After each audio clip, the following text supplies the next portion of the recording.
रायपुर में मुख्यमंत्री भूपेश बघेल ने कहा कि छत्तीसगढ़ सहित पूरे देश में गडरिया समाज की एक अलग पहचान है। गडरिया समाज पहले से ही प्रतिष्ठित और सम्मानित समाज है। उन्होंने कहा कि राज्य सरकार गरीब, मजदूर, किसान सहित सभी वर्गों के विकास के लिए नीति बनाकर कार्य कर रही है। बघेल ने कहा कि जब सभी परिवार और समाज आर्थिक रूप से मजबूत होगा तभी छत्तीसगढ़ और देश आगे बढ़ेगा। रायपुर स्थित स्वर्गीय बलबीर सिंह जुनेजा इंडोर स्टेडियम में आयोजित झेरिया, गरड़िया, पाल, धनगर समाज के वार्षिक अधिवेशन को सीएम संबोधित कर रहे थे। सीएम ने इस मौके पर समाजजनों की मांग पर भेड़ पालन एवं ऊन संवर्धन बोर्ड गठन की घोषणा की। महादेव घाट में सामाजिक भवन निर्माण हेतु 50 लाख रुपए देने की घोषणा की। अधिवेशन में गरड़िया समाज के लोगों ने स्वनिर्मित खुमरी, कंबल पहनाकर अभिनंदन किया। सीएम ने कार्यक्रम में समाज के उत्कृष्ट और प्रतिभावान व्यक्तियों को सम्मानित किया।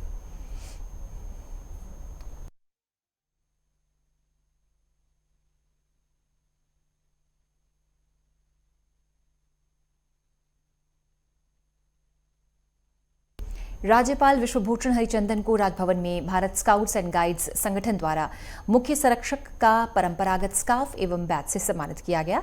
साथ ही भारत स्काउट्स एंड गाइड्स की छत्तीसगढ़ में संचालित गतिविधियों से अवगत कराया गया।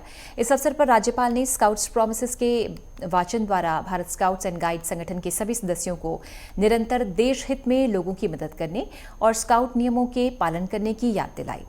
रायपुर में राज्यपाल विश्वभूषण को सम्मानित किया गया।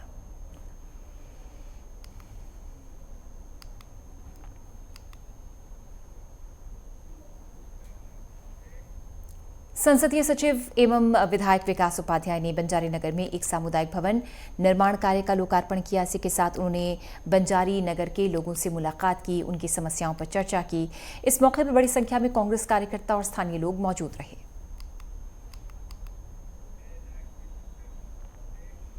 छत्तीसगढ़ सर्व विभागीय संविदा कर्मचारी महासंघ के बैनर तले रायगढ़ जिले के संविदा कर्मचारी कलेक्ट्रेट पहुंचे। उन्होंने कलेक्टर DR रात्रे को मुख्यमंत्री के नाम ज्ञापन सौंपा। इस ज्ञापन में कहा गया कि चुनावी घोषणा पत्र में संविदा और कर्मचारियों को नियमितीकरण की कार्रवाई की जाने की बात कही गई थी, लेकिन भूपेश सरकार के 4 साल बाद भी घोषणा पत्र को अमल में नहीं लाया गया। बघेल ने 14 फरवरी 2019 को कर्मचारियों द्वारा आयोजित सभा में 2020 में नियमितीकरण करने की बात कही थी, लेकिन आज तक नहीं की गई।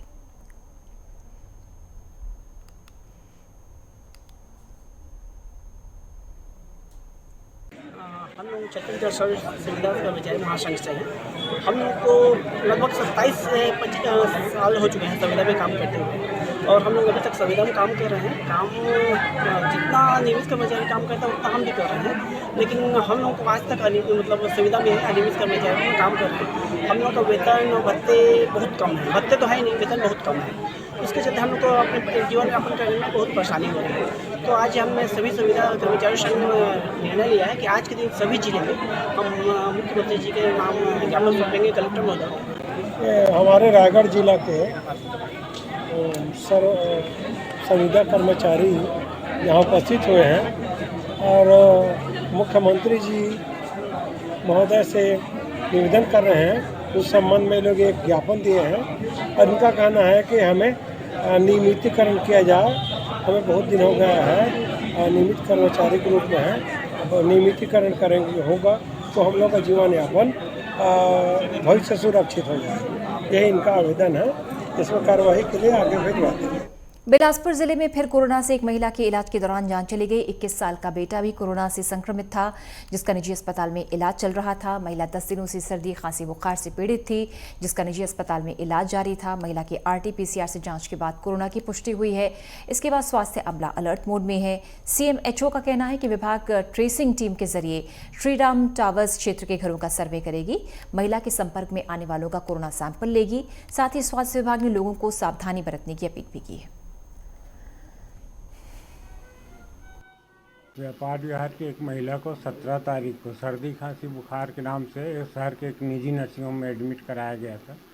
वहाँ के डॉक्टर को इलाज के दौरान कुछ डाउट हुआ तो उसने प्राइवेट पैथोलैब से उसका RT-PCR कराया, जो कि पॉजिटिव आया, और 18 तारीख को उस महिला की डेथ हो गई। उसका अंतिम संस्कार से घर वालों ने कोरबा ले जाकर प्रोटोकॉल के तहत किया है।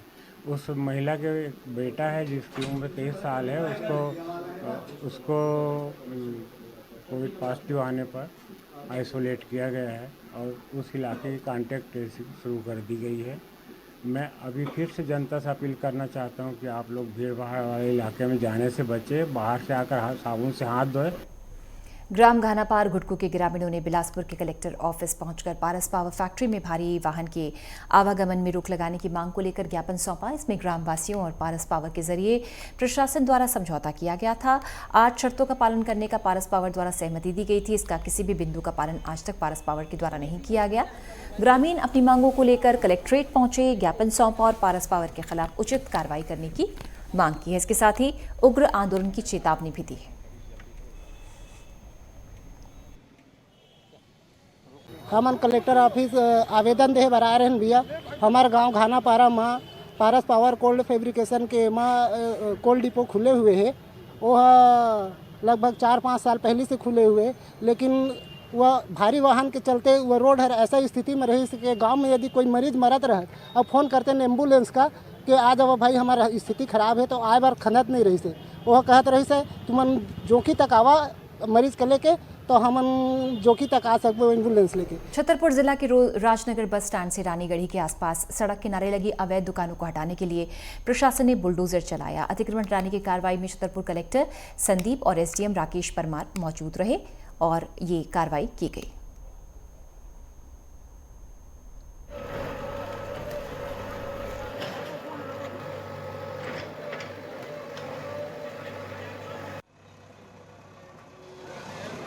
जो मार्केट है, गड़ी है, मंदिर है, आपका जो अस्पताल पास में पड़ता है, वहाँ पे अवैध तरीके से जो दुकानें लगाई थी उसमें नगर पालिका के द्वारा इनको चेतावनी दी गई। कई दिनों से नोटिस दिया गया, हमारे द्वारा भी बताया गया। अब ये दुकानें अतिक्रमण हटवा रहे हैं, जिससे ये अतिक्रमण मुक्त हो जाए। छतरपुर जिले के जटाशंकर धाम में बारिश के दौरान एक अद्भुत नजारा देखने को मिला। बीजावर क्षेत्र के केदारनाथ कहे जाने वाली श्री जटाशंकर धाम में बारिश के चलते गौमुख से निकलती धारा में उफान आ गया। मुनि कुंड सहित सीढ़ियों के ऊपर से पानी की तेज धारा बहती नजर आई। जटाशंकर धाम जिसमें बारिश के दौरान यह अद्भुत नजारा, गौमुख में पानी का सैलाब, अद्भुत नजारा था ये। पानी का सैलाब जटाशंकर धाम में।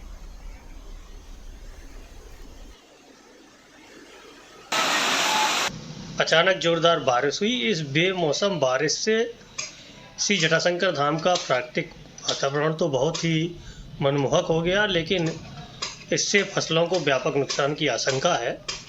रविवार को करीब 4 बजे से बारिश शुरू हुई। इसके चलते यहाँ के प्राकृतिक जल स्रोत गौमुख, मणिकुंड, मुनिकुंड उफान पर आ गए। साथ ही सीढ़ियों पर भी अद्भुत नज़ारा पानी का बहता हुआ देखने को मिला। खबरें लगातार जारी, फिलहाल एक अंतराल, जल्द हाजिर होते हैं।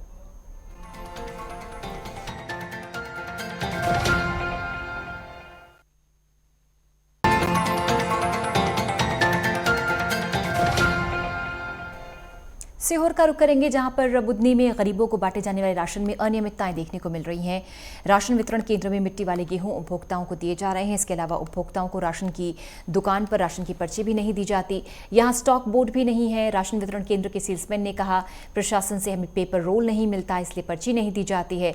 इस संबंध में बुधनी एसडीएम राधेश्याम बघेल ने कहा कि शीघ्र ही राशन की दुकान की जांच कराकर कार्रवाई की जाएगी।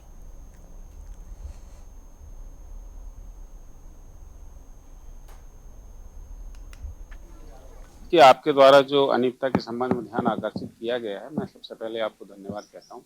दूसरा, मैं मौके पर जांच करवाता हूं और जांच करवाने के बाद अगर यदि ऐसा है कि जो मानक स्तर का गेहूं नहीं है या पर्ची नहीं दी जा रही है या फिर सही गेहूं नहीं दिया जा रहा है, तो उसकी जाँच कराई जाएगी और जाँच के बाद उचित कार्रवाई की जाएगी संबंधितों के खिलाफ। दमोह के सैलबाड़ा शासकीय विद्यालय में कक्षा 10वीं के विज्ञान विषय का पेपर लीक होने का मामला सामने आया। पेपर लीक की सूचना मिलने पर पहुंचे जिला कलेक्टर और एसपी ने मौके पर पहुंचकर आरोपियों के खिलाफ कार्रवाई करते हुए इस मामले में केंद्र अध्यक्ष पटवारी समेत 7 लोगों के निलंबन का निर्देश दिया।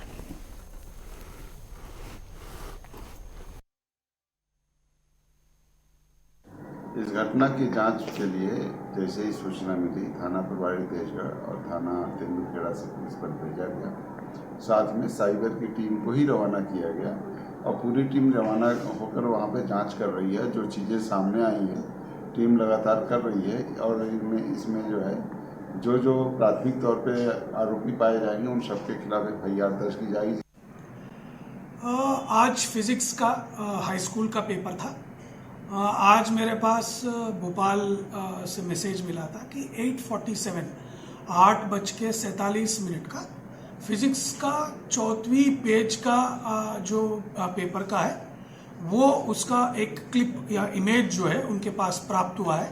तो 8:47 को जो वो उसको भेजा गया है और इसको चेक करने के लिए बोला। और जैसे आप सभी लोग विदित भी है, पूरे अपने जितने भी पेपर है पूरे एनकोडेड होते हैं। पूरा जो है उसमें जितने भी अपना कोडिंग का है वो पूरा होता है, जिससे हम लोगों को बहुत क्लियरली पता चलता है कौन सी जगह का है, कहाँ पे वो पेपर दिया गया है और वो पेपर अगर दिया गया है तो कौन सी टाइम में भी वो। इंदौर कलेक्ट्रेट में 1 करोड़ से ज्यादा का घोटाला सामने आया। घोटाले का खुलासा तब हुआ जब लेखा विभाग के अधिकारियों ने शाखा का निरीक्षण किया। मामले की जानकारी देते हुए इंदौर के कलेक्टर ने बताया कि लेखा विभाग के अकाउंटेंट मिलाप चौधरी ने 1 करोड़ की राशि अपनी पत्नी और प्राइवेट कंपनी के खाते में ट्रांसफर करा दी थी। मामले में कार्रवाई करते हुए जिला कलेक्टर ने आरोपी को तत्काल प्रभाव से निलंबित करने के साथ ही मामले की जांच के आदेश दे दिए।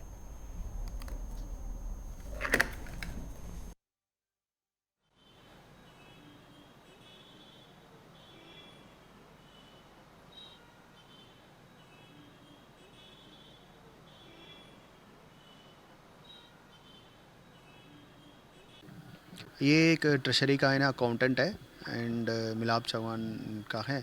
उनके द्वारा पिछले 3 साल में लगातार 2021, 21, 22, 22, 23 3 साल में ऐसे बिल्स हैं उनको लगाने के समय पे इससे फेल्ड ट्रांजैक्शंस होती है। उसमें फिर अपना वाइफ का नाम डाल करके अपना खाता में पैसा आकलन किया है। तो ये प्रेमेफेशिया मतलब हमको जब डेटा शेयर हुआ था भोपाल से उसमें हम लोगों को समझ में आया। सो फर्दर पूरा डिटेल जांच करने के लिए हम लोगों ने एक ADM की अध्यक्षता में राजेश राठौर की अध्यक्षता में एक कमेटी गठित किए हैं। वो और डिटेल इंक्वायरी करेंगे। अभी तक हमारी नॉलेज में 1 करोड़ के ऊपर गलत तरीके से आकलन का मामला सामने आए हैं। उसको उनको तत्काल सस्पेंड किए हैं। सीधी नगर पालिका की तरफ से स्वच्छता पाठशाला का आयोजन किया गया। इस कार्यक्रम में नगर पालिका अध्यक्ष और नगर पालिका CMO, नगर पालिका के पार्षद समेत सफाई कर्मचारी मौजूद रहे। नगर पालिका कर्मचारी मौजूद रहे। वार्ड नंबर 19 की BJP पार्षद ने नगर पालिका के कर्मचारियों पर साफ सफाई न करने का आरोप लगाया।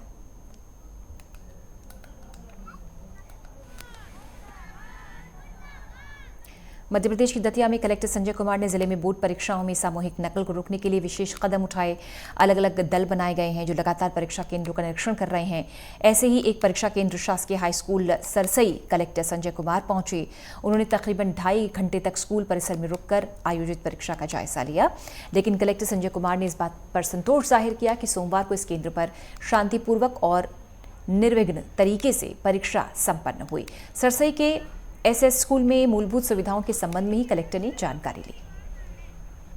यहाँ पे हाई स्कूल है और आज 10वीं का ये लास्ट पेपर है, साइंस का पेपर था और इस स्कूल की थोड़ी सी रिपोर्ट अच्छी नहीं थी तो मैंने सोचा कि आज मैं खुद ही चलता हूँ। तो हम लोग 9:30 बजे से लेकर के और 12 बजे तक देखा तो आज तो ठीक रहा वैसे। और पूरे ज़िले में किसी न किसी डिस्ट्रिक्ट लेवल ऑफिसर को लगाया हुआ है। तो इस बार हम लोगों ने बड़े चैलेंज से इसको लिया है। तो मुझे खुशी है कि कहीं पे भी कोई नकल नहीं हो रहा है, बल्कि एक तो लोगों को पकड़ा भी है जो दूसरे के बदले एग्ज़ाम दे रहे थे। तो 12th के शायद 1 पेपर्स और बचे हुए हैं तो उसको भी हम लोग सफलतापूर्वक। भिंड जिले में पुलिस का रेत माफियाओं के खिलाफ अभियान जारी है। अपने इस अभियान के तहत पुलिस ने कार्रवाई करते हुए एक रेत से भरे हुए ट्रक को जब्त किया। पुलिस की कार्रवाई में ट्रैक्टर चालक फरार होने में कामयाब रहा। पुलिस ने इस मामले में मामला दर्ज कर कार्रवाई शुरू कर दी है।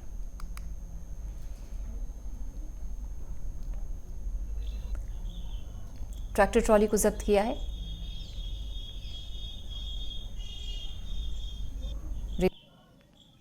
पुलिस अधीक्षक महोदय भिंड श्री शैलेंद्र सिंह चौहान, श्रीमान अतिरिक्त पुलिस अधीक्षक महोदय भिंड श्री कमलेश कुमार खरबूसे के निर्देशन में और श्रीमान डीएसपी हेडक्वार्टर महोदय श्री अरविंद शाह के मार्गदर्शन में अवैध उत्खनन के विरुद्ध चलाए जा रहे अभियान के तहत कल दिनांक को उमरी पुलिस को एक रेत से भरी ट्रैक्टर ट्रॉली को जब्त करने में सफलता प्राप्त हुई। कल दिनांक को भ्रमण के दौरान बजाई मोड़ पर एक रेत से भरा हुआ ट्रैक्टर आता हुआ देखा, जिसको रोका।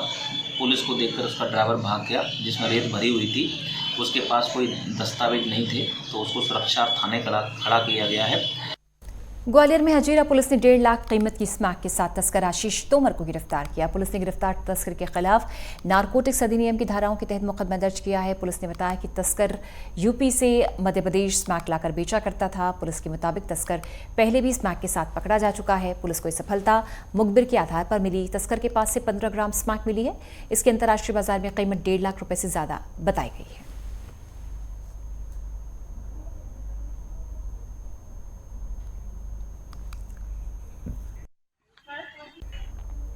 ग्वालियर में केंद्रीय मंत्री नरेंद्र तोमर की पहल पर उनके पुत्र देवेंद्र सिंह तोमर ने एक नई पहल की शुरुआत की है।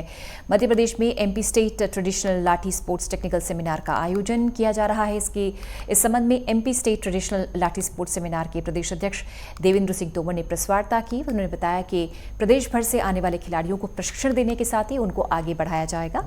इसके लिए जिला स्तर पर ट्रेनिंग दी जाएगी। इसके बाद प्रदेश स्तर पर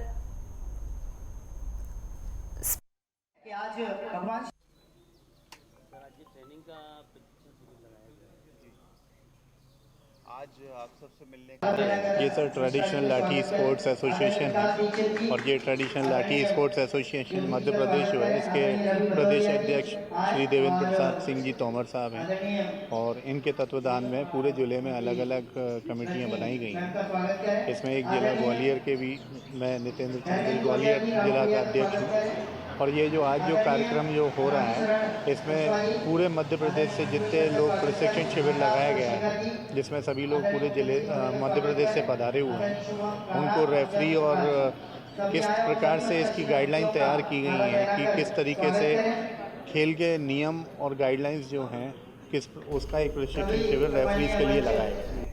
छतरपुर जिले के बिजावर में अवैध सागौन की लकड़ी की तस्करी कर रहे पिकअप वाहन समेत एक आरोपी को वन विभाग की टीम ने पकड़ने में सफलता हासिल की है। इसमें मुख्य आरोपी राजेंद्र सिंह फरार हो गया। पुलिस को यह कार्रवाई मुखबिर की सूचना के आधार पर मिली। इसके बाद वन विभाग की टीम ने घेराबंदी कर तस्कर को पकड़ लिया।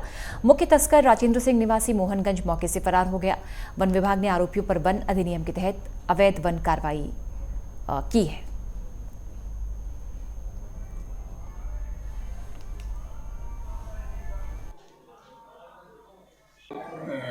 आवाज़ हुआ कि यहाँ कोई गैर कानूनी गतिविधियाँ चल रही हैं, तो हमने अपने आदमी को वहाँ पर लगा रखा था।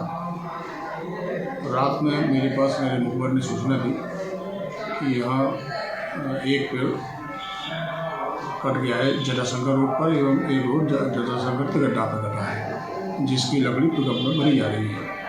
तत्काल स्टाफ को लेकर के मौके पर गया एवं वहाँ पर देखा तो एक पिकअप भाग रही थी। देखते ही भागने लगी तो जैसे ही भागी हो तो पीछा किया उसका, आगे जाके उसको पकड़ लिया।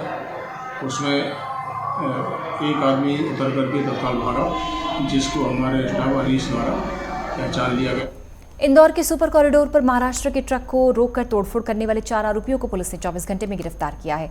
नशे में धुत होने के बाद इस वारदात को अंजाम देना बताया जा रहा है। फिलहाल पुलिस पकड़े गए चारों ही बदमाशों से अन्य आपराधिक मामलों में भी पूछताछ में जुटी हुई है।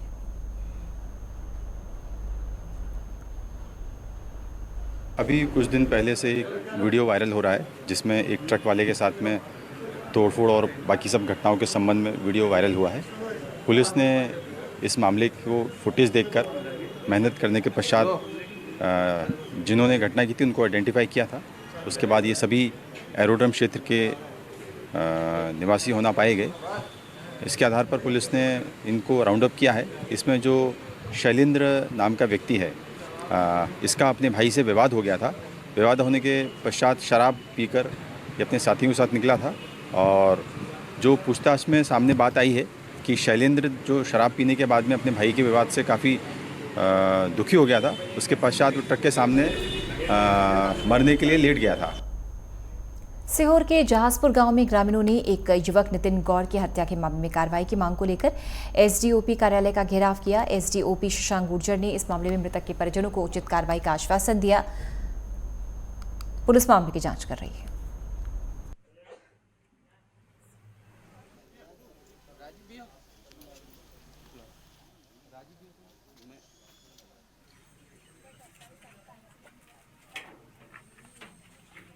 तो 55 दिन हो गए हैं। 27 तारीख को एक्सीडेंट हुआ था, 27 जनवरी को।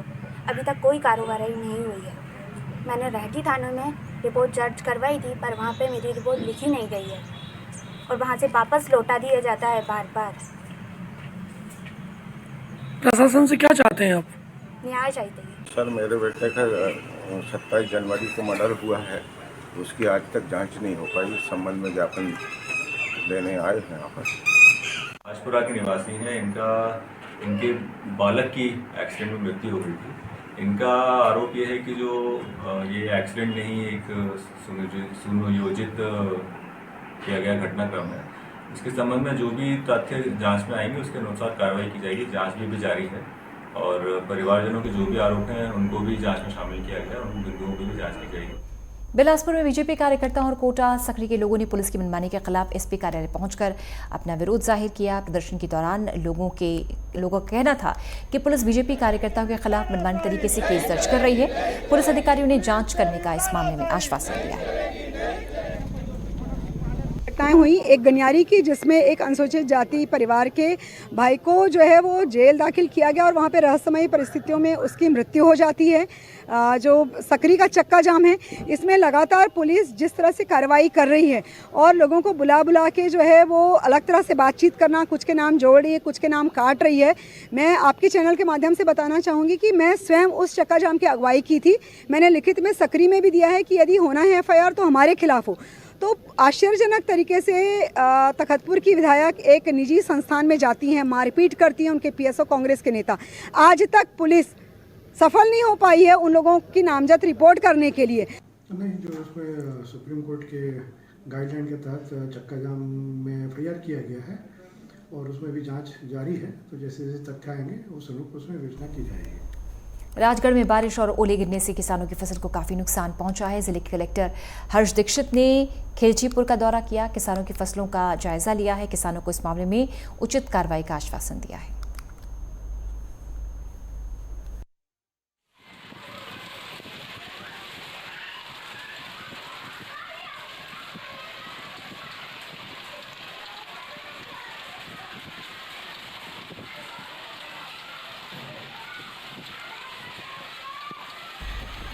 फिलहाल एक अंतराल, खबरें लगातार जारी है।